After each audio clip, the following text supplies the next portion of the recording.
welcome to the SmackDown Preview. I'm Adam Wilbourn from WhatCulture. Jump on Hamflett from WhatCulture here to look ahead to tonight's episode of Friday Night SmackDown. But before we get into it, if you're a fan of this sort of thing, make sure you subscribe to WhatCulture Wrestling on Apple Podcasts, Spotify, Amazon Music, and YouTube. Where we do daily wrestling podcasts where we not only review SmackDown, but also the show formerly known as NXT 2.0.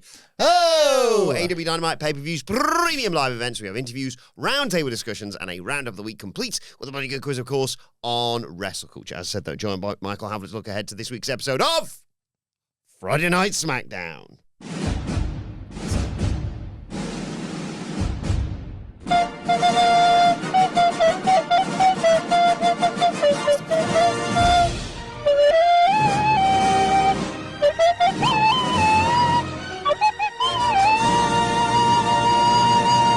And the final round of qualifiers for the Elimination Chamber on the blue brand, at least. Is this our last straight-up SmackDown preview for a few weeks? Yes. Did we not talk about this?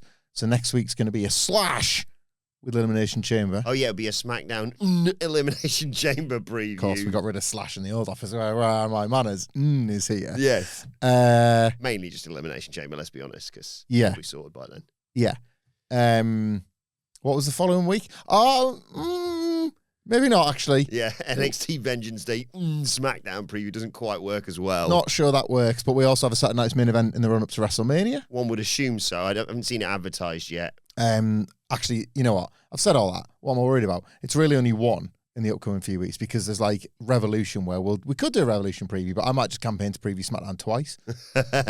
I'm a big AEW fan in the last week or so.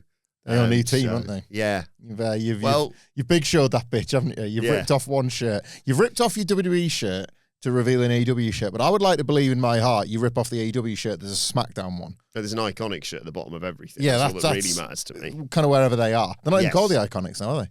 Yeah, they're the inspiration. I keep forgetting that. I also can't remember their names. I mean, that's a bit of a low ebb for the... I know their names. I know Billy Kay and Peyton Royce. Yeah. But that's not their names. That's their WWE names. Yes, TNA names. Jessie McKay. Yeah. Jessie McKay is Billy Kay, correct? Yes, that sounds right. So Peyton Royce will be... Royce Keys. Cassie Lee, thank you. Cassie Lee Spearsy. She the one that's married Sean Spears? Yes. Yeah, there you go. Well, that's that done. Yeah, that's all. So that's Inspiration Corner taken care of.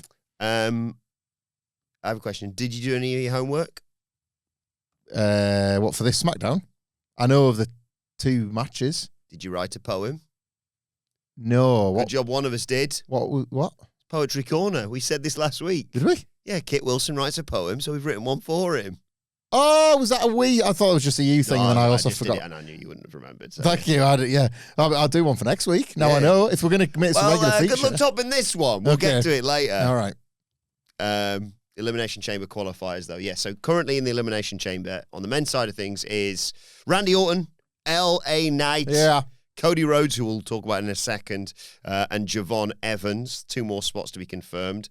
On Raw, the final spot will be between Bronson Reed, Jey Uso, and the original El Grande Americano. Mm-hmm. In terms of the ladies, we have Tiffany Stratton, Rhea Ripley, Alexa Bliss, and Asuka. On Raw next week, it's Io Sky versus Kairi Sane versus Raquel Rodriguez. Mm-hmm. But yes, tonight on SmackDown, we'll determine the final qualifiers from the blue brand. Let's start with the one I think you and I are most excited about.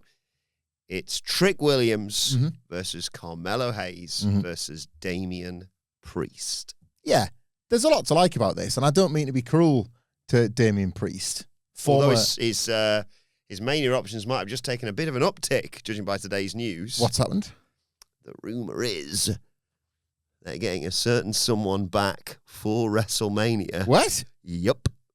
To take on Logan Paul, but in a tag team match, which obviously makes sense. Logan Paul has got a little bit more experience on Bad Bunny. But who could possibly be in Bad Bunny's corner? I pitched LA Knight, I did say. Yeah. Because of his history with the Vision. But who cares about that when Damian Priest mates with him? More history. They've wrestled the Classic at Backlash.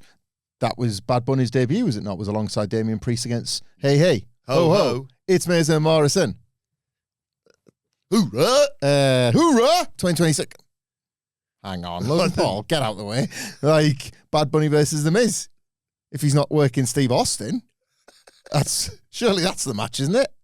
People keep asking about fixing the WrestleMania Night 1 card and all that. That would be huge, wouldn't it? I said to Andy, like, if I'm WWE, move mountains to get Bad Bunny on your show. Never mind all these, like, we're going to get some viral moments. You have literally the most popular musician in the world who just did the Super Bowl. This explains it. Right.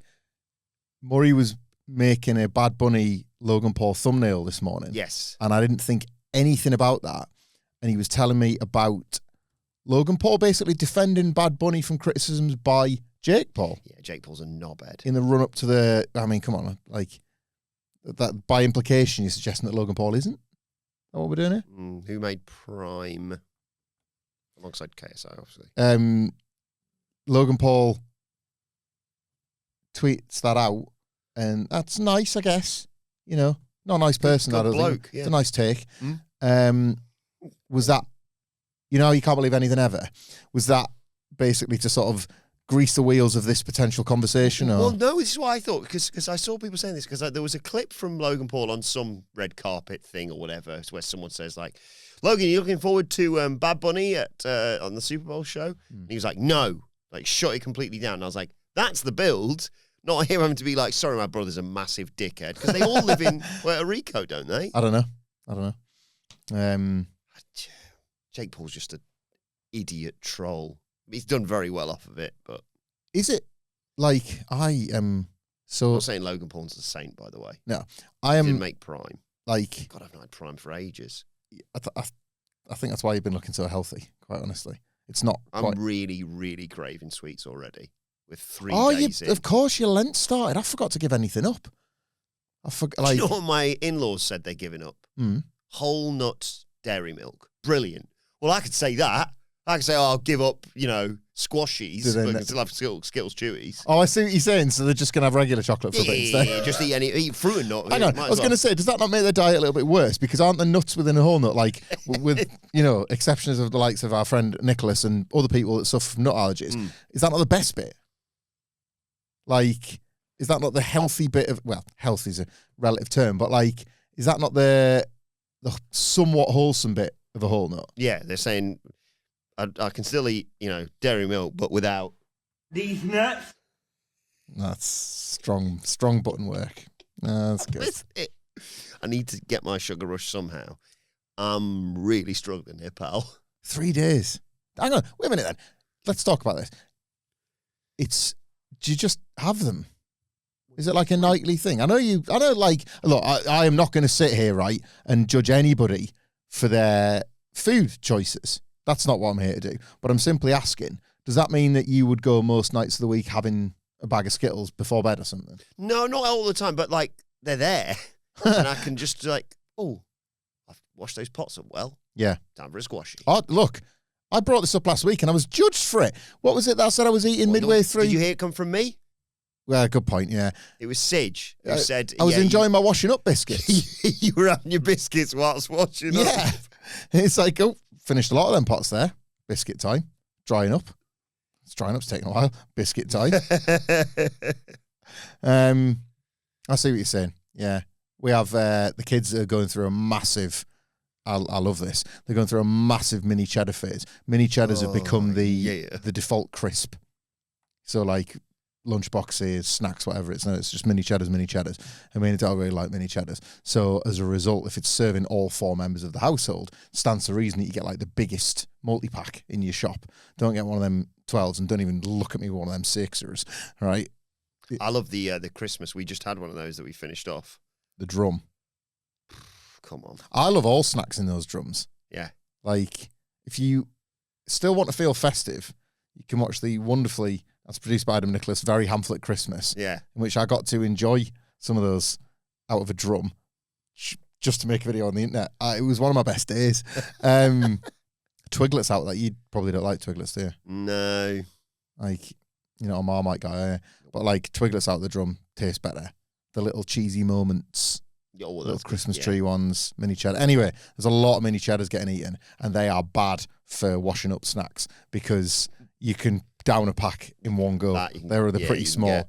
That's like what, 12 probably? I have to I'm not trivializing this, by the way, because I'm a secret eater, but that's one of my many food-related secret shames is mini cheddars because the kids can't see how I eat them. If we're all having a pack of mini cheddars, I have to pretend like I'm a normal functioning human and just eat them one at a time. Whereas at a bare minimum, I'm getting 8 and I'm making a mini cheddar burger. You know when you get nice. Like that. But you bite into it, you put it all in. It depends what mood I'm in. Sometimes I bite into it. Sometimes I bite into it for the burger effect, but sometimes they're straight down the hatch. And in the kitchen, in the washing up hours, it's just the packet gets opened, tip gone. That's the end of the mini cheddars. But I'm also trying not to just replace Skittles Chewies with Dairy Milk Buttons, for example, because the whole point is it's meant to be a bit of a health kick. Yeah, you're sort of using Lent as a. Yeah, it's a nice window ahead of if I was going to go on a trip, for example, in say 8 weeks' time. Yeah, and I wanted to lose weight before that. Yep. The strategy. Again, I'm often judged for my food takes and choices, and in the end, everybody kind of comes around. You could always just enter your celery era. I thought, or your romaine lettuce. Do you remember this, Nicholas? When he just goes on one of his insane health kicks. Do I remember it? I tried to take myself out of the theatre of conflicts and eat alone. Because do I remember Michael Hamflett eating romaine lettuce like it was a chicken drumstick? Or in my head, a Mars bar. It gives you, right, that whole thing is it's relatively affordable, right? It's probably, I would estimate the whole thing is probably 2/3 of your 5 a day. 5 fruit and veg a day. It's one vegetable. But it's more eating a whole thing is more than one portion, isn't it? It certainly looks like it. Yeah. So there's a massive health benefit. You feel full afterwards. You don't want to eat anything, believe me. And you've taken in probably 0 calories, or it might have that celery effect of negative calories for the effort it takes to eat it. Not the way you put it away. No. But again, you're talking 10 calories max. Yeah. And you do feel full. You feel weird. Bananas at the moment from the otherwise slightly pricey mini Tesco's near our new office are the only things in that place that's inflation proof, aren't they? Mm-hmm. 25p a shot or something. Yeah. Everything else has gone and yet bananas. It's almost like they're trying to get us to eat fruit. What's going on? What's the game here? Oh, you playing with me? I have my own. Do you know what my own Lent thing? It's unofficial, but it has started. I haven't had one of those Ginsters Marmite and cheese pasty things for 3 days, and I am not doing a bit here when I say I don't think I've gone 3 days without one of them since they were invented. Wow, for real. I love them so much, but they were only readily available in the train station Sainsbury's and then other sort of smaller scaled down supermarkets rather than the big Asda where we get the regular shopping in. That knowing that, why am I putting this on the internet? I bought 10 of them when I wrapped up for Christmas just to take home to just have in the house. Did you wrap them up like presents? It's how it feels when I open them. But only 8 made it home. I had 2 on the train. But they were there over Christmas. So it was that old familiar feeling, for the enforced period of time off. Mm-hmm. I could always just go into the cupboard and be soon I'll be back. Yeah. But yeah, so this 3-day period, let's call it that now. I'll do it officially on the podcast. There we go. When's Lent end? About April 5th or something. Right. I'll go to April 5th without having one of them Marmite Ginsters. And that can be Easter Sunday is April 5th, which I think is the end of Lent. It's good for me, and it's solidarity for you in your sweets thing. I hope you and we're not having any takeaways either.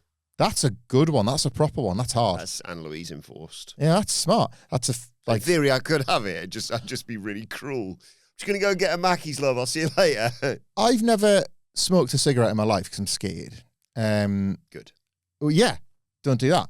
But and my whole deal is as with everything in my life, I found the Fed first, and I have this whole deal where I think it's very similar. If it hooks you like a tab, you'll end up sticking with it forever and ever, and it'll be a great emotional and financial expense. I think takeaways are similar in a way, Like, if you knock the takeaways on the head, you see the health benefits and you see the financial ones. Like, do you know what? I can get away with, even though we were talking in great detail about our Chinese order today in the office, and I love a curry and I had to turn my headphones up for a bit with that, because then when I still caught wind of it, I still wanted a Greg's afterwards.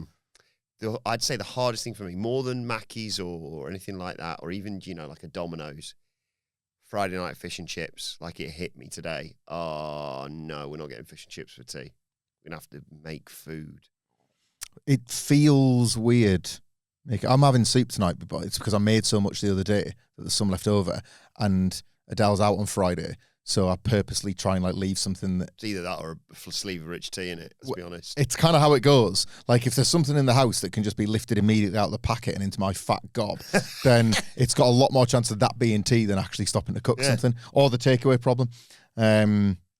So yeah, it's gonna be soup, because if I just have that, I've survived a Friday without succumbing to my whims. But I'll tell you what I won't be having is my fed and breakfast tomorrow. Oh, yeah. Because I won't be able to watch SmackDown in the usual slot with the kids eating cereal and toast and stuff. We've got an early start. We've got some plans over this weekend. So it's going to be probably a Sunday evening watch of SmackDown. So, because I know where this sweets talk was going, which was to the high that you feel from Skittles that we are currently getting from Trick Williams every week. It has to be him, right? Gotta be. It's so cool that he's in a match like this. Me and Sidge had a good discussion on Trick Williams that people can listen to on audio and video over the weekend on a Q&A that we're going to put out. And it's so delicately poised, Trick Williams thing, He's either a guy that you push now and belt up and all that crack and just go with it and gamble, and you either make a star almost instantly, or it fails like Jey Uso or like Damian Priest or other people that Triple H, I think, has tried and failed with. Noble failures. I think so. Or you try the softly approach and you push him in little waves, like Elimination Chamber qualification without win, like Money in the Bank qualification without win. And you try and get into next year's Royal Rumble and risk the fans thinking, he's good, but he doesn't always win the big one. It's really delicately poised. He'd be on my Mania card winning the US title. Well, I know I was saying that, but I think I've already changed my mind, and I think there's maybe something bigger. I don't wish to denigrate Carmelo Hayes or the work he's done with the United States title, or Ilya Dragunov, or Sami Zayn. That belt's in good health. Yeah. So Trick Williams holding it would be a sign of things to come, and yada, yada, yada. I do wonder if you want to ride this hype a little bit higher. Orton? Drew McIntyre for the WWE Championship? Could he win? I know this is Elimination Chamber preview. Could he win it? He should win this. Could this I'd have him win this by pinning Melo, by the way, just as a reserve. Yeah. If his plans don't work out. Yeah. And, I know Damian Priest could eat it. Mm-hmm. But if you want to do wait a second, because you had Thingy pinning Melo last week, Tamatonga. Mm-hmm. I don't think that's making it to Mania. I'll but be honest. There's a match coming. By the way, I've realised what I want the MFTs to do at Mania. Go on. Tag team unification. Yeah, brilliant. With the Usos. Yeah. Come on. Yeah. I think I put that on my fantasy book in WrestleMania card. Light 6, busy. Maybe just don't quite make it on the card for me. Yeah. Unified tag belts. It's been a failure. Usos, Bloodline Law. Solo gets the win. Some more ideas on this, by the way. I've titled one of our bullet points, Fixing the Road to WrestleMania. Oh. We're filling in the pot and plot holes. Very nicely done. Is that anything? Everything's something. Been watching a lot of Cars 1 where Lightning McQueen has to fix the road, because Eric is obsessed with Lightning McQueen. Is it Cars? I'm sort of Lightning McQueen and you're Mater, really, aren't you, in terms of this podcast? Yeah, my Cars knowledge is starting to fritter away. Which one's Mater? Is he the old guy? Yeah, the thick. That thick idiot one. Yeah. Played like Larry the Cable Guy or whatever. Yeah, the dumbass car. Meanwhile, me. Ka-chow! Are you, Nicholas? Busy. which cars are you? The kids He's a cool Dynaco car, isn't he? I don't think I've ever seen Cars. Good stuff. I mean, I've seen it about 15 times in the last three weeks. The kids loved Cars, so it worked with its target demo. I didn't love the Cars universe, you know. There was 3, wasn't there? Yes, I've seen 1 and 3 randomly. I have no idea what happens in 2. Much the same. Like, sorry, I'm just looking at the cars. You're definitely Mater. Who? Hamflett. Yeah. For sure. Me, Lightning McQueen, probably. Isn't like Mater just a hillbilly? Yeah. Right. Nah, you're Snot Rod, you. Whoever that is. Snot Rod? I don't know who that is. Looking at the pictures in a big orange car. So. Why have I done that? What an idiot. What did you? I've not helped my case there. I've just Googled cars. Surprisingly enough, it's not come up with the film. It's just gone, do you want to buy a car, do you? You know what? In solidarity, I'm going to say that I also did the exact same thing about 15 seconds ago. Cars. What's Cars. going on? Oh, here? yeah, there's more than one thing that Cars is. Yeah. Is Eric you taken to watching The Incredibles yet? No, not yet, actually. I think it smokes Cars like. Which Cars? I haven't seen the second one. I Car. like the first one. Decent. The Second first one's decent, yeah. Yeah, second one's good as well. Second, Incredibles focuses a lot on Mrs. Incredible. And Aye. yeah. I've found us a quiz. Go on, what about the film Cars? Which car's car are you? Oh, great. Yeah. Let's do that. If I were to... Trick to Pin Mellow. Yeah. Sorry, I forgot we were talking about that. Damian Priest. Thanks. Bad Bunny's busy. Don't worry about it. If I were to medal in an Olympic sport, or you, I assume, you'd want it to be in what? Archery, figure skating, swimming, ski jumping, beach volleyball, ice hockey, rhythmic gymnastics, or soccer? I hate all of them. What was the very first one? Archery. Yeah, I'll take that. Okay. My Pixar life motto is adventure is out there. Definitely not. Nope. You got a friend in me. I never look back, darling. It distracts from the now. To infinity and beyond. Let's ride. Just keep swimming. Anyone can cook. I'll be shooting for my own hand. I have no idea what that one's from. Pixar's wank. You got a friend, I suppose. Oh.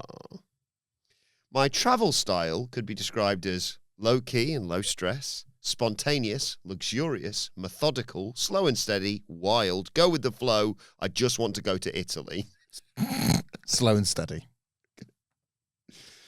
My dream car is anything with wheels, a sports car, something practical and kind of roomy. Italian models only, please. Vintage all the way. Race car, why not? Low-riding convertible. Does a motorcycle count? Practical and roomy. During the summer, you can find me poolside, reading as much as possible, traveling, shopping, probably getting gorgeously tanned, camping, picking dandelions, going to loads of movies. Gorgeously tanned, please. It's going to be short season soon. The instrument I most want to learn to play is guitar, ukulele, banjo, flute, voice, a la Ariel. Yeah, we get it. Piano, accordion, drums. I played the drums a bit as a kid, so I'll say drums. The Pixar location I most want to visit is Gusto's Restaurant, Paradise Falls. That's Carl's. Pizza Planet, Dunbrock Castle. I assume that's Brave. 42 Wallaby Way, Sydney. Nemo. Sunnyside Daycare. Axiom. Pardon? Axiom. No! Or Monsters University. I assume Gusto's Restaurant is Ratatouille. Yeah. I've not seen that. Monsters University, like... Crack on some co-eds. What was the second one? Paradise Falls. Ka-chow! Third one? Pizza Planet. Yeah, that one, Pizza Planet. I would like to go to Pizza Planet. Yeah. The best word to describe myself is loyal, adventurous, optimistic, funny, creative, whimsical, competitive, energetic. From that lot. Optimistic.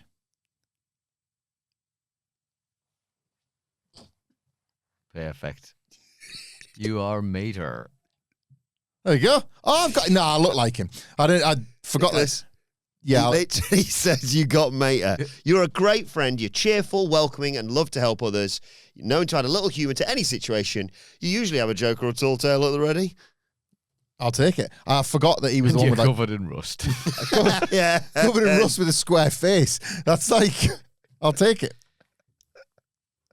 Happy to be everybody's mate there. Now let's talk about the women's Elimination Chamber qualifier. Back to the wrestling for a bit at least. This is fun as well. So as I mentioned, I'm starving for 60 nuggets, you know. Like 60, 50. But I've got to buy 60 because I've then got to like give yous... No, how many was it? 100? 100. I want 100 nuggets, but then I've got to buy another 20 for a bit of a... Thanks, you three. Like, because Sidge is going to cover SmackDown and these two have both got to bear witness to me just eating 100 nuggets on camera like a fat slob. Like, I want it, though. I think, by the way, the rather than Nug Mountain, I think people wanted the pyramid. Pyramid of boxes. Makes sense, doesn't it? Yeah. There's got to be a non-pay-per-view week where we can do a live SmackDown. That makes the most sense, doesn't it? Yeah. Well, a live SmackDown preview.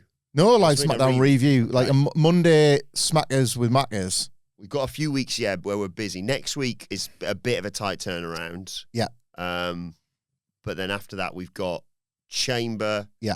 Vengeance Day and Revolution. I suppose we could do it on that Monday, Revolution. Just skip Revolution and do just... Oh, you could do it for Revolution. I think people might be unhappy with our bollocks. We've already got to do a Dynamite preview next week without Sidge. Oh, that'd be fine. We could do it there. That is like a perfect, like, people know that I lean WWE, but you're a massive AEW. Good point.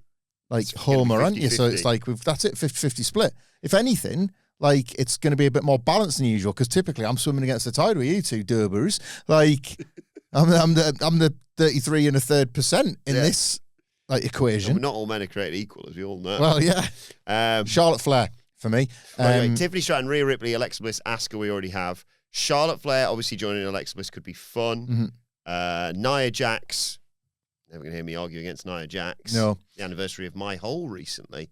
And work rate star Kiana James. As much as I would love... Great, and we made a joke, but she has really come on leaps and bounds recently. Yeah, wrestling secret weapon Kiana James making it in would be great. And Nia Jax getting in where Lash Legend couldn't, sort of representing that team, are both fine stories.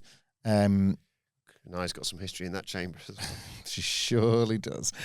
This one feels like a Charlotte Flair win.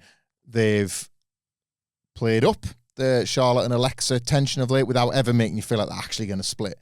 But them both being in the chamber, a bit like how they were both in the Rumble and Charlotte. Rhea and Io potentially being in there as well. Yeah, like it's... because Io could qualify on Raw, couldn't she? So then would that complete their chamber? That'd be everybody, yeah. Yeah. I don't mind who wins this, though. Like, I think Charlotte will win, but I can make sort of interesting reasons in my head for why you would put Nia or Kiana James in. Kiana James trying seemingly earnestly to get Julia this, she's going to win all 3 belts, and then Julia kind of continues to fail. Like, she got pinned in the tag match, didn't she? I've booked what I think should happen, and that may factor into this.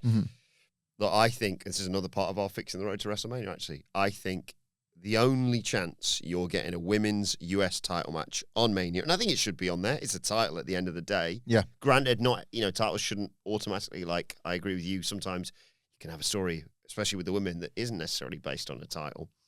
But I really like the idea of Kiana and Julia and Tiffany Stratton failed to make their way to a big title match at WrestleMania, but Tiffany's like, maybe even, there's something in this, in Kiana costing Tiffany a spot in the chamber, whatever. Yeah. Like when she's in the match, obviously Tiffany's already qualified. But yeah, Tiffany versus Julia, and Kiana switches sides and Tiffany turns heel to win the US title at Mania. Because we've discussed before, Kiana and Tiffany have got a little bit of sideways NXT lore, haven't they? That'd be such a good pairing. It works so much better. Was it Arse Bucket lore? That was Fallon Henley, wasn't it? Yeah. Kiana James was sort of associated with Fallon Henley as well. Kiana James had Brooks Jensen, right? Where she wanted him. Yeah. Which was what brought Fallon Henley in, because them two crazy kids just going to get together. Oh man, what's going on? But then Tiffany Stratton left NXT via Arse in a Bucket. Mm-hmm. It's like a like a doorway to the main roster. It's a song I remember, actually, if I'm not mistaken. We've travelled down this path not 7 days ago. So let's not do that again. I like that, and I like that Tiffany Stratton is in this weird spot where she kind of feels like she could be a bit of an odd woman out, despite having a good 2025, and that adds profile to the United States title picture, doesn't it? Like, that matches as, I don't think a lot of people like to hear this, that match is as beneficial to Julia as it is Tiffany Stratton. Like, Tiffany Stratton in her current status sort of elevates Julia's position a bit on the card. Julia versus almost anyone else does not make it onto Mania, I'd say. But Tiffany's fairly well established. She got the opening promo on SmackDown last week. They don't just give that to anybody, do they? Like, I like that. But I also really would be interested in Nia Jax qualifying, let's say, and Charlotte not qualifying, and how that affects. Like, is she there like, I want to be there out there for your chamber match, or I just don't. The thing is, Alexa being like, oh, if I win that, I'll have a title match at WrestleMania. Charlotte's like, well, what would I do? Yeah. I like them more bickering backstage and then making friends and doing the little heart thing with their hands before they even finish the segment than I do them actually fighting. This is sort of a reverse Zaruka situation. They both know that they can be an arsehole from time to time, and then they fix it before they head out to the ring together. So I think it's better served in the chamber itself than like that exact tension, but in the ring, rather than Charlotte stood by the cage and then turning heel or whatever. Like, imagine the first four are Rhea, Io, Alexa, Charlotte. Yeah. And it just divides off into a team. Because I also think, keeping this with the SmackDown Fixing the Road to WrestleMania podcast, I still think the tag title showcase type matches on. The multi-woman ladder match or the divisions. Is that with Rhea also fighting Jade or not? Well, no, I think Rhea and Io lose the tag belts and you end up going with Rhea as a singles, or Rhea, Io and Jade Cargill. On Unreal, for whatever that's even worth, Triple H said, effectively, if you could build a sports entertainer from the ground up, you'd have Io Sky. He basically said if he had to start the roster all over again, she'd be his number one draft pick. Really? Io Sky. And in the prior season, or it might have been the season as well, you could see how much he kind of relied on Rhea Ripley as his like star attraction of the division. There's the argument that Rhea and Jade as a singles match is bigger, but Io Sky in there makes the match even better. And yes, yeah, that's a good point. Jade, needs, I think she's passable. I might sound patronising. I think she's passable. And I think she's carryable. And I think often aura. It's a good match with Jordan Grace, but I won't remember it in a couple of weeks. She brings loads to a WrestleMania because she's just got all of this aura and star power. But there is a bit of a when the bell rings thing, especially in a stadium setting where it can threaten to go quiet. I enjoyed aspects of the match with Naomi last year, but there were brief, and that feud was like really well tended to. There wasn't a title involved. It was part of Naomi's heel turn and the months of working out who would attack Jade and all that kind of thing. She'd gotten over that proceed with caution. Look, ultimately it got Naomi on the road to winning Money in the Bank. So it was far from like a failure, but I don't necessarily think it was the big success story of Jade Cargill's first singles WrestleMania. So I could see them going with a triple threat to keep it. And there's a way safer bet. There's a way to tell that story. It's not quite the same, obviously, with Jade being the champion, but obviously last year it was like Io was like, "I'm the champion. Who's facing me at WrestleMania?" Bianca was like, "I'll do it." Rhea was like, "I'll do it," and then it ended up being they were both doing it. So Rhea being the number one contender and Io being like, "Ooh, I'd quite like a shot at that title as well." And Rhea suddenly being like, "Oh, you can't just worm your way into a title match at WrestleMania." It's like, well, you can. What about this? Because Bianca won the chamber, didn't she? She did. What about this, though, right? What about if Rhea... I think, by the way, get well soon to Bianca. I think she had successful surgery on that injured knuckle hand thing. Awful stuff. At last. Yeah. Like, fingers crossed this is the start of a proper recovery for her. Or it's all the work and she'll be on SmackDown tonight. I don't know. That as well. What if Rhea wins the chamber and Io... There's no tension. She's just really excited for her friend to be going to WrestleMania to fight for the WWE title. That's seemingly how they've played it anyway. But then on the road to WrestleMania, Rhea and Io defend the tag titles. And because Rhea and Jade have started having a bit of needle because she's got the title shot now and they're kind of going face to face and all that. And Jade's like, I don't think you're ready for me anymore. You're a tag wrestler. You're a little tag wrestler. Pat on the head, kind of thing. I'm Jade Cargill now. Who are you anymore? And then in that tag title match, Jade interferes by like attacking Io Sky. decimates her. Rhea and Io lose the tag belts, and you've dragged Io Sky into the program, and Postman Pierce or even the SmackDown GM, I can't remember his name. Maybe they do it on SmackDown, and the SmackDown GM, whose name I can't remember, but I am remembering something he keeps saying a lot, which is, if you appear on my stage, you're viable to wrestle in my ring. And I brought these tag champions to SmackDown to defend the titles, not for you, Jade Cargill, to get in the mix. So at WrestleMania, if you want to get in the mix with Io Sky so much, she's getting added to the match. Ooh, and then you've got a three-way, and you've taken the titles off Rhea and Io in time for those belts to be defended separately. That ladder match needs to happen, I agree. Yeah, like let's say it is Charlotte that beat them or something. And then they're the ones that take the tag belts in. Or Nia and Lash. They feel like the champions elect to me. Nia, Jax, and Lash Legend feel like perfect tag champions. Their match didn't finish, did it? It went to a no contest. So they get another shot. I like that. I also really like the idea, and we saw a little bit of it on Grand Slam Australia, of potentially Charlotte being able to save Alexa in the chamber and not actually doing it. You know, the Batista Triple H. Mm-hmm. Could you have broken up that pinfall?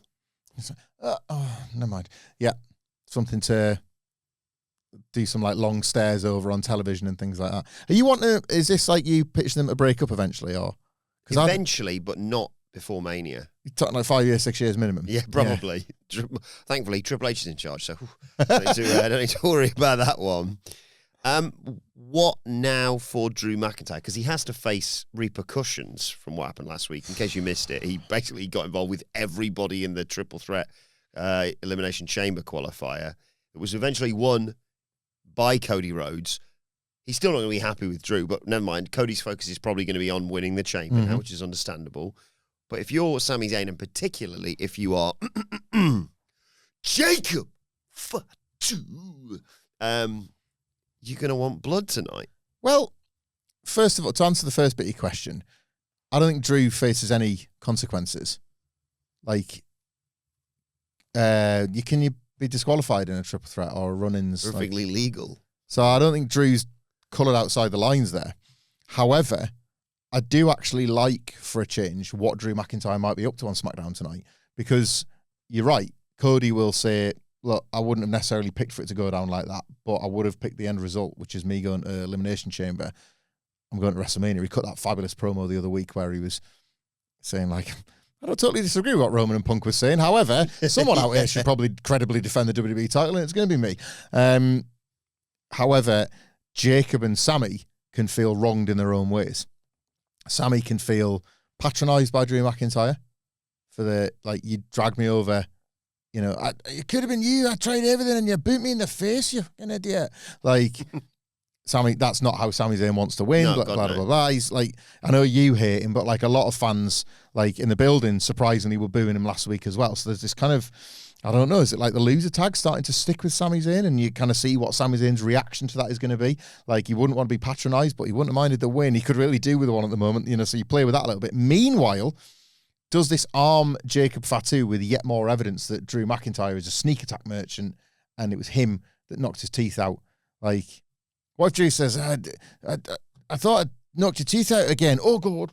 Like that. No, I didn't see that. I didn't, yeah. Me and my big mouth.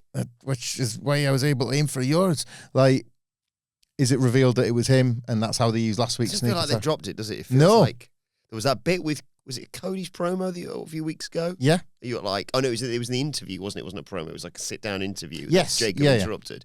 And you were like, what were you? Speaking of which, yeah. That was what set Joshua, my youngest, off on this Randy Orton lead. He's trying to chase down. Oh yes, he's done his own. He's got the proverbial red cotton linking Randy Orton to the scene of the crime. I don't know. I need to check back in with him about that. I'll find out over this weekend how he's putting his theory together. Maybe it's just because he wants to fix WrestleMania like us, and he's looking up and down the car. He's like, oh, it's not looking great for Randy Orton if he's going to slip into the Aleister Black vortex. I wonder if I can get him out of that into something good. Fine by me. I needed a match to go to the toilet and get some expensive hot dogs. I never imagined that. This is what's happened since you become a dubber. If I was going to Mania, obviously. Yeah. Ever since you became a dubber, right, this is when you start thinking about like not wanting to use Randy Orton. I never imagined I would be flying the flag for RKO. Yeah. But then all of a sudden the Iconics signed for AEW, and it's like, right, well, guess I'm going to have to like get my big Fed pants on. Like, I want Orton in something more significant at WrestleMania. I do. Like, I think he's a character. Trick could be the direction, like I said earlier. Mm-hmm. They've not gone to it yet, have they? And that's that is the sort of the exact size victory I was referring to that keeps Trick exactly where it needs to be and doesn't, like, you don't want that feeling of like, oh, he should have been doing something bigger. The idea that he gets the enormous entrance, whoop that Trick, a stadium going whoop that Trick, loving him, and he actually beats Randy Orton. Yeah. That's a worthwhile bit of business. This is a show, I think, where you should have a lot of, not quite to the extent Matt Coon booked under 40s versus over 40s on X, as Sid was telling us about the other day. What's the podcast where we covered that in detail? NXT Preview, I think. Audio only. Yeah. I would recommend people listen to that one. We get across that idea in quite a big way. Yeah, trick over Randy if you're going to do that, or under that loser Sami Zayn. And Oba over Brock. Yeah, hopefully. But then you were saying LA Knight is now penciled in against Brock. That's what Andy mentioned to me, yeah. That's a terrible matchup for me because there's no way Brock goes, I think I want to lose to this guy. Well, and Brock still has a lot of sway, unfortunately. It's exactly as brilliant as it is awful, entirely dependent on the result, isn't it? Like LA Knight's feud with the Division. That's a good point. Culminating with him defeating Brock Lesnar at WrestleMania is this great bit of LA Knight character maintenance. Him getting chucked around, like him basically getting Dean Ambrose real bad. Real bad. So there's quite a lot of high stakes attached to that, I guess. I don't know, man. This changing WrestleMania card, it's I'm annoyed with WWE because I like it right now in terms of how unpredictable it is. I can go. It doesn't feel like they haven't got a clue. It just feels like they're going, we'll do Chamber. I know. We've still got, 6 weeks? I think that's where I'm somewhere in the middle. I think I wanted the Rumble to tie up a few more loose ends than it did. And now, like, I'm optimistic about the card itself. It's WrestleMania. It's in Las Vegas. I would love to be able to be in Las Vegas for WrestleMania. I think it's going to be an absolutely unbelievable time, and I think you'd be mad to not want to be there. Yeah. However, I would like at this point to know more that was happening. Even with Chamber in mind. I think there's unpredictable, and then I think it's disorganized. No, I skewed one way. I disagree, and I know it might come across as signing up for WWE, but I do genuinely think that they've looked at it and gone, there's still 6 weeks after the Chamber, and if everything's set and everyone's just going, I'll see you there and I'll see you there, it's not great telly. Whereas right now, I certainly haven't felt with SmackDown last week and with Raw this week, right, that they're just spinning their wheels. They've got Punk and Balor and things like that going on, and obviously all these Chamber qualifiers, and they've got the AJ Styles thing next week, which I think is going to be a gateway for potentially Gunther's WrestleMania direction. Mm-hmm. But I do think, they're like, right, we'll focus everyone on the Chamber. It's in Chicago. You don't really need to sell it. But in terms of like, that's the final checkpoint. And then, as you would arguably, if you're 5 of the 6 people in the Chamber who suddenly go, I'm not in the title match at WrestleMania, what do I do now? Mm-hmm. That's the catalyst for. There's almost like a bit of an arms race in that moment to think, right, what have I got at all? Who am I feuding with? Who's, like the GM's in question getting hassled? Yeah. Or you do. Jacob Fatu gets a title shot against Drew McIntyre because he keeps costing him opportunities to get a title shot almost. Well, because he's put it on Jacob and then do Jacob and Cody and Drew. The thing with the Chamber qualifiers is that if you're losing them, you're technically completely out of the picture, aren't you? So it sort of behooves you to figure out a way back in, which, again, as you point out, should make for interesting telly. I'm just not fully convinced yet because they know. It's one thing if you know the card, by the way. If I wouldn't mind any of what you've just said if the destination was actually locked in. It's the worry that the reason it's so changeable is because the card keeps changing, the whiteboard keeps getting wiped, and that's what creates the problems along the way because it makes it difficult to, like, it's fun to fantasy book, it's fun to speculate and stuff and ruminate on the ideas. On Chamber, direction of, etc., is it in your bullets, the big development on Raw that is an ongoing developing story on SmackDown? Or can we just get to it now? What's this? Our old friend, the Crate. Oh, the Crate's going to be on the show. I completely forgot the Crate's going to be here. Well, let's stop everything and talk about that. Right? Crate Watch. It's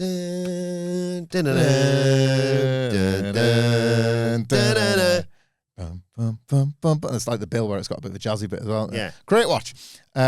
Please don't have nightmares. I mean, you would. Yeah. Just seeing like a local business get completely ransacked by 6 massive fellas in balaclavas. at like 10 o'clock at night and you got school the next morning. The crate is coming to SmackDown, isn't it? Nick Ross. Yeah. And all the people on the telephones answering calls, because you could ring in saying, actually, yeah, I've seen one of them people that ransacked that small business. Mm-hmm. Dobbing your neighbours. The crate is incredible. I love the crate. I'm almost sad that the payoff is Elimination Chamber, but maybe that's what's making the crate so exciting, because not only have we got this like boxed Gabbo, we only have a week and a bit to sit with the anticipation. So I would like a bit more anticipation. I'm enjoying the crate a great deal. I've been staring at the crate. I was trying to say, after you mentioned the Y2J or Nicholas mentioned the Y2J within the wood of the crate, I started looking into that. I did not mention the Y2J in the crate. You didn't mention I sorry. mentioned that. That's more of a me thing, to be honest. Sorry, Wilbourn, you mentioned it. I like to give credit where it's due. And to that point, by the way, I want to give some credit to Stephanie Chase, friend of the channel, who I believe was the first person to name check the possibility. That's a good news. Name checking somebody for a very possible and correct take. The bad news is the take itself for some people. In all the discussion of Chris Jericho being in the crate, she, I believe, has arrived upon the idea that it could be Danhausen. Okay. Now, there is somebody that would post himself to a building, would he not? Mm-hmm. And I don't know his contract status, but in Chicago, of all places, a big punk guy, Danhausen, gimmick, ready to go. Like, if there was actually a human being, kayfabe, in that box, Danhausen and a little jar of teeth is it, isn't it? Mm-hmm. He was born under the ring in AEW, wasn't he? I think so. Middle of that, was it a lights out match with Adam Cole? Yeah, Cole, wasn't it? Yeah. Orange Cassidy, maybe? Yeah. What's in the crate? That. Danhausen. Someone should try and drill a hole into the crate today and have a look in. Do you think Kit Wilson might call the crate toxic? He's screaming that the crate is toxic. Yeah. And then Oba Femi like barrels into him. He tips over the crate. Yeah, the crate breaks. SmackDown GM's like, I want nothing to do with this. I can't open it. Don't look. No one look. Well, I hope the postie remembers the SmackDown GM's name. Otherwise, it's going to get there. FAO, don't know, can't remember. Yeah. And then nobody's going to want to take ownership of the crate.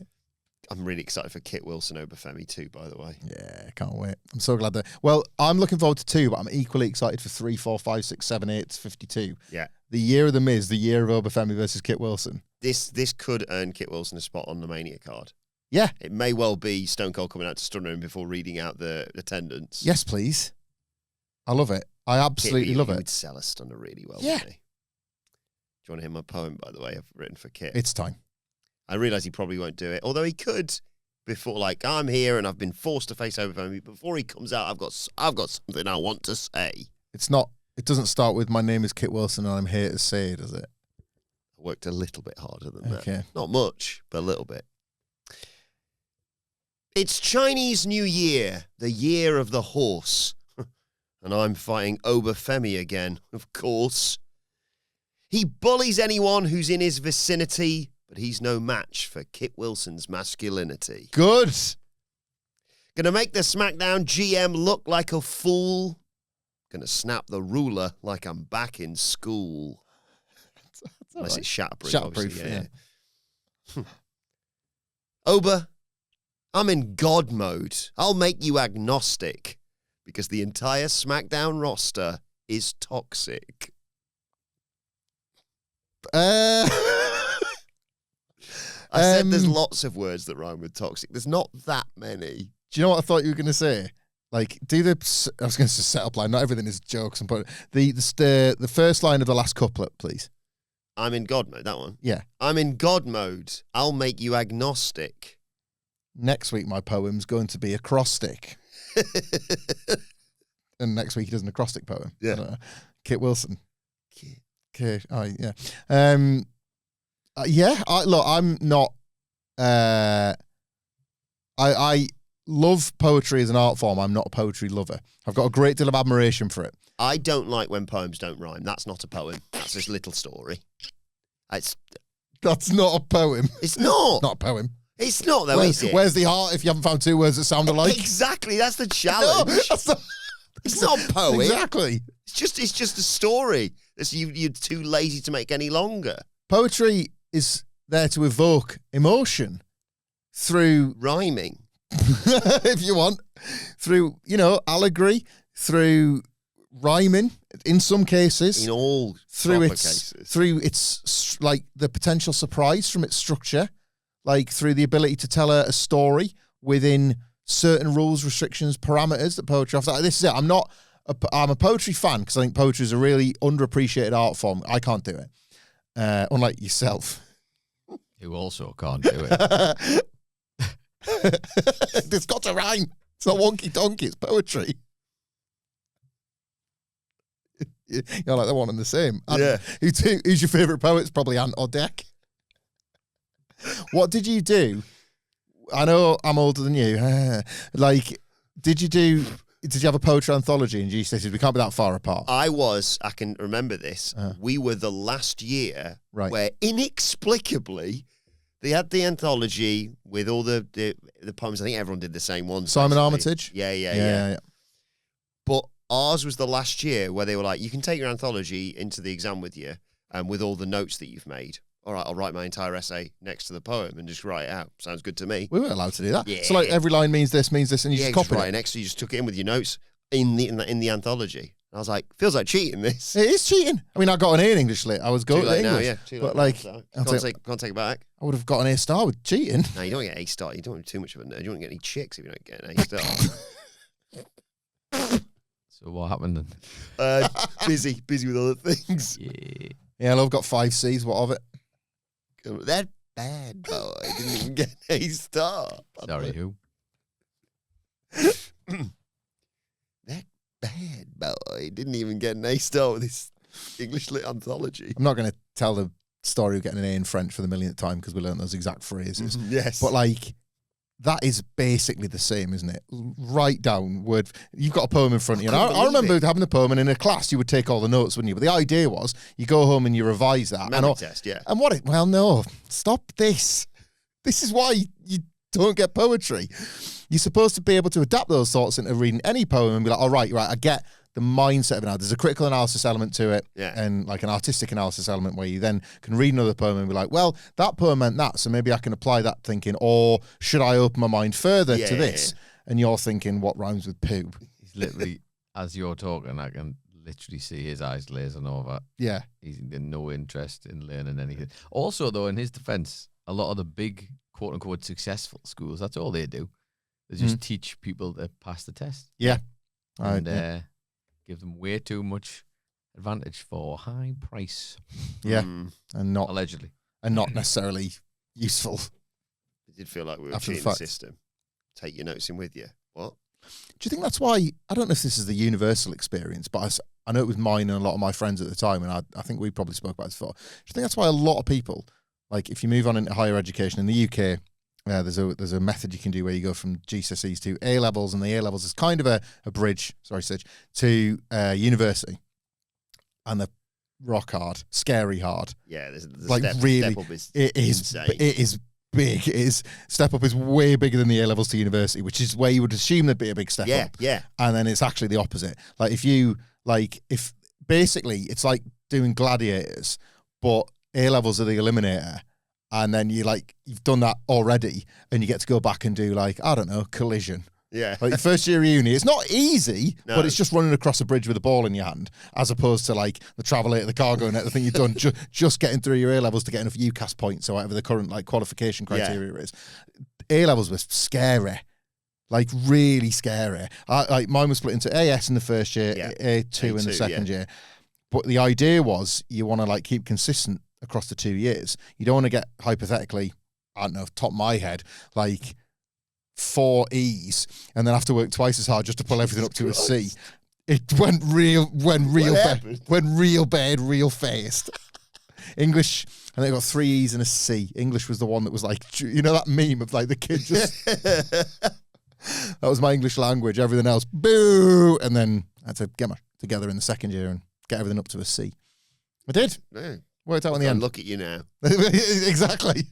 Kids, if that's not a lesson, I don't know what is. Got that degree in 2006, and 11 years later, got to use it by fluke when it was basically redundant because the entire media landscape had changed. I got mine in 2009 and went, cool. Never need that again. Do you know what, So you got 3 E's and a C? Yes. That would make you triple E. Yeah. I'll tell you that. I was just thinking there, I did 2.5 years of a degree course before YouTube existed. Oh my God. And now, here we are. Certainly no Spotify.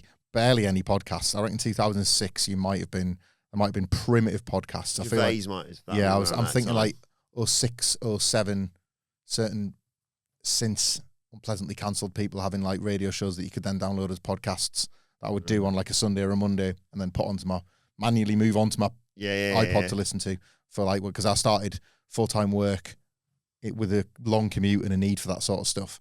06 or 07. Don't know the bloody bell.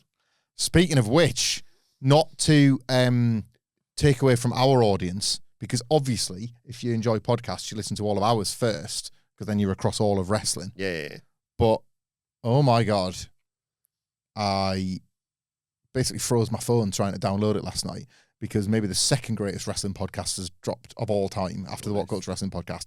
The 24-hour, as read by the man himself, Bret the Hitman Hart autobiography audiobook. Like, I've read the book like 4 times. Yeah. But now hearing him say it voice, in basically a 24-hour-long podcast. And his impressions. Like, even just a snapshot of the British Bulldog. What voice is it? Like, I wonder if he's got his own Stu Hart. You know, we could bond over it one day. Watch your Stu Hart voice. Why are you hitting me? I listened to the first chapter last night. I love it. All right, I have to go on 1.5 speed. I still can't podcast on normal speed. That's weird. Like it's 1.5 at a minimum with podcasts for me. But like, what an ingenious thing. Like wrestlers reading their own audiobooks. Bret once again is at the forefront of this. I've always offered to read Sidge's book. He just doesn't want me to do it. I bet like now he'd let you read like his NXT one. Development High, yeah. He wouldn't want you to trivialize his AEW one by accident. But maybe now's the perfect time. Oh, You're a dober. You've never been more invested in the cause. Like you're just reading it and you're like, a chance meeting with Tony Khan gave Matt Jackson the idea. Sidge, when the Iconics get here? The sound of you flicking some pages. All in 2019. Oh, was that one? John Moxley was at work. Skip. Kenny Omega, Hangman Page, the Young Bucks, Revolution 2020. Pandemic came around. No eye for an eye. Skip. Like, Punk's here. CM Punk's here. Oh, end of the book. Throw that away. 3.5 stars at Wembley, and Iconics arrive. Done. Complete it. Thank you for listening to this WhatCulture Wrestling audiobook. Sat a soundboard on an audiobook as well. You can't get it working, so it's like at this point, imagine Renee Paquette saying, "Oh my God," and then Lou Bega kicking it. I'm going to talk about football for a second, so if you wouldn't mind imagining the sting from You Can Call Me Al, that'll get us started and finished. Copyright striked on the audiobook. We're in real trouble. Not my fault. The masked wrestler Axiom, a nerd, teamed with Nathan Frazier. All of my thing would be like, a chance meeting with Tony Khan gave Nick Jackson, he of WCPW fame, the idea. So WCPW, like... AEW was... Jake Hager debuted on the debut episode of Dynamite, also formerly of WCPW. AEW struggled in the latter half of 2019 thanks to the ludicrous Dark Order storyline and the punches that were savaged, particularly when they were zoomed in on a December edition of Dynamite. And I mean, folks, where's the lie? I know. But yeah, lots to look forward to on SmackDown tonight. Yeah. Including the crate. Look, this crate, man. So if it's not Danhausen, I've theorized Chris Jericho. There's a Crate Theories podcast available on the YouTube channel now where we talk about it from the Crate's debut on Raw. Presumably the SmackDown GM is going to send it back to Postman Pierce. Want a shot of it. Send it to NXT for a bit. Why do they not do that? I'm furious. Why? Well, there's time, yeah. Yeah. Go, like, I'm saying go. They're saving it for this week because that's their big show, isn't it? It was meant to be in Atlanta, but still the big show next week for NXT. So they've just saved on postage by not sending it to Atlanta. It can go straight to Florida. Where is SmackDown this week? Fort Lauderdale, Florida. So it doesn't even need to cross state lines. You can just stay in Florida now till Tuesday. Yeah. It can work NXT. It can have a day at Rooster School, and then it can head off to Chicago for Elimination Chamber. Completed it. What's in the crate? Where are you at currently? What's in the crate? My only theory is still Jericho. But is Jericho, was he not ruled out now? Well, yeah. That's what they want you to think. Oh. Yeah. So what's your updated guesses then? Because people at home watch you on Raw give a bunch that are potentially out of date now. Yeah, I was thinking it was going to be a one-arm bandit as the Y2J when somebody pulls the reels. Upon reading the fantastic news, Chris Jericho's contract is frozen. I'm going to go with Danhausen. Yeah, that's a shout. Yeah. Beyond that, I don't know. Who's other names that people have even been throwing around for But the this? thing is, when you say other names, and it's fine, it's a big human-sized crate, the wrestler's not in the crate. So it's got to be a thing that denotes a wrestler other than an actual wrestler, unless it's a wrestling with magic powers. Is there anyone from NXT that's like magic power adjacent that could theoretically live in a crate? What, this not been on? Well, back to chicken nuggets again, because maybe like they're doing what happened to David Blaine in that glass box, and somebody's flying a drone up with some McDonald's to mock the wrestler in the crate. Get Lexus King's chair in that crate. All of Birthright in the crate. Folded up like the Spirit Squad in OVW. Genuinely Googled it to see if people said Bianca Belair. Oh, hospital. I've just thought of a really logical and massively unsatisfying payoff. Who has been, before Monday, most associated with a crate in WWE recently? I don't know. Candice LeRae couldn't shift Johnny Gargano from that storage crate. What the hell? And then she said she was going to fix it. So maybe fixing it was just she was sick of him, and she just wheeled him into a box and posted him to Raw, crate to crate. Like, she did it herself. And God, that's disappointing, isn't it? Gargano walks out of there. Hey, guys. What are you doing here? Somebody told me Tommaso was going to be here. Like, I don't know. He's sad on a crate at the moment, isn't he? He's going to have to be sad on something different this week. He can't have two crates. Can't have two crate storylines. God, no. Not He that. could be sad on the crate. I've just found this crate to sit on. Don't sit on that. If they catch you sitting on that, you're getting real trouble. I like that, because then that would assure us that it's not him in the crate. Yeah. As well. God. Yeah, do you know what? What if it's a pullback and reveal of the crate this week? So he's lying face down, and I still can't get him up. And then the camera pulls out, and it's the crate he's lying on. And it's just different than the wheeled storage one. And she's like, well, this is a step up. I think I can get him back on his feet next week. Have a look and see. There's a few in the comments from the video that we did. Oh, cool. Okay. Let's have a look. Trying to find odds. Bad Bunny was one of them. Bad Bunny in the crate. Yeah. Bad Bunny in the build for that Mania match. Mm-hmm. Shockmaster. Get well soon, Fred Ottman. Yeah. Good egg. We've also got Kool-Aid Man. Oh, yeah.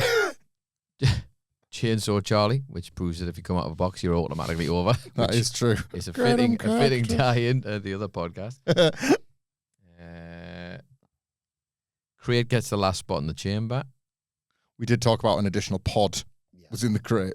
Eric Rowan Spider, Danhausen, and that is the genius that has come out. Despite you. Wrestle Features tweeted, not to we on your celebratory bonfire. Chamber will be 9,700 days exactly since Chris Jericho's WWE debut that happened in which city? Chicago, Illinois. August the 9th, 1999. The day after my birthday.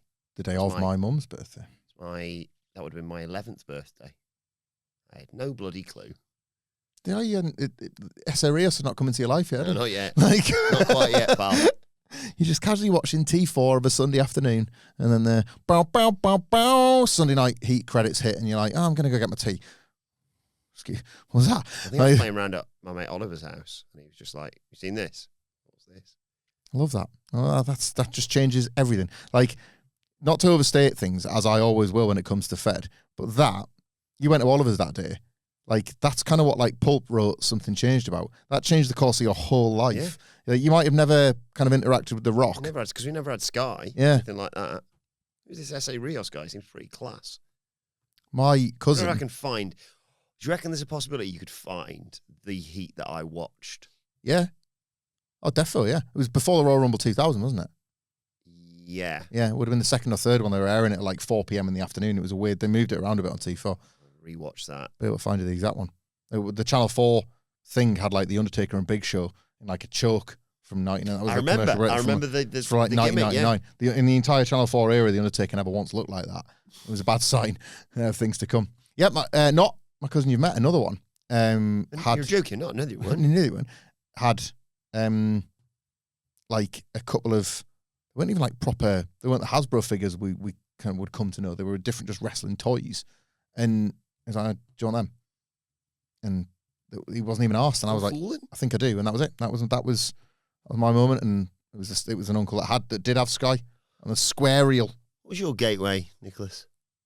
Probably something way cooler than us. Nah. I think me and Hamflett spoke about this before. I think the earliest memory I have was watching Stone Cold was coming down to the ring to have a go at The Undertaker in the middle of a promo, and it was post a pay-per-view, but I couldn't tell you, why. He's trying to work it out. I know. Yeah. Because that was quite a regular thing, though, wasn't it? Like him coming down to kick Undertaker's ass and them have a fight. So yeah, feels 99-y. Yeah. So like not long before. I would argue probably that, like somewhere between there and 2000, maybe. It was a mental boom. I was raging. I was proper like... It's my thing, that.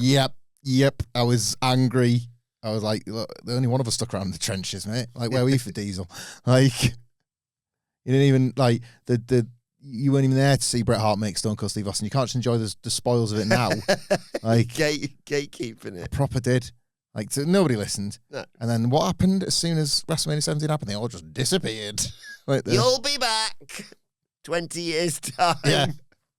They never were, man. Just society changed, and you've thankfully found the people on the internet. I don't need the real ones anymore, actually. So some of us are stuck around. Yeah.